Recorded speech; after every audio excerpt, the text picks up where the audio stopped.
Shule hii inapatikana moja tu Tanzania nzima ambayo inajengwa na benki ya NMB kwa ajili ya watu wa mahitaji maalum. Hongereni sana BAI kwa kupata hiyo faida.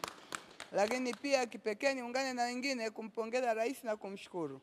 Katika maeneo ambayo angeweza kusema iende wapi, nchi yote ni ya kwake. Lakini akaruhusu mradi huu ambao NMB walikuwa tayari kuuleta na yeye ndio alikuwa na uwezo wa kuamua uende wapi, bado akaridhia mradi huu uje katika wilaya ya BAI katika mkoa wa Dodoma. Tunamshukuru sana. Lakini tunamshukuru pia kwa sababu haya yanayofanyika ni kutokana na mahusiano yake mazuri na sekta binafsi, ndio maana anaona sababu yao ya kuja kufanya uwekezaji mkubwa namna hii.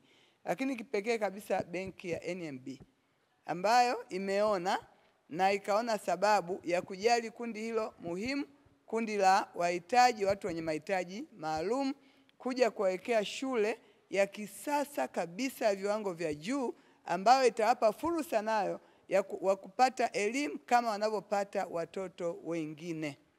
Lakini hapa unaona mazingira yake ni mazingira ambayo yanaandaliwa maalum kwa ajili yao.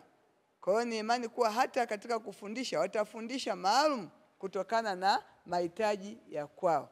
Hili ni jambo la kuishukuru sana benki ya NMB na kuipongeza kwa utashi huo na uamuzi huo, na sisi kama mkoa, kama serikali ya wilaya iko hapa na ngazi nyingine, tuahidi kwamba tutashirikiana vizuri kuhakikisha mradi huu kwa kweli unaisha kwa ubora uliokusudiwa, unaisha kwa wakati. Wataalamu wetu wapo wanaendelea kushirikiana na hawa ambao wamepewa kazi na NMB kuhakikisha mradi huu unaisha salama.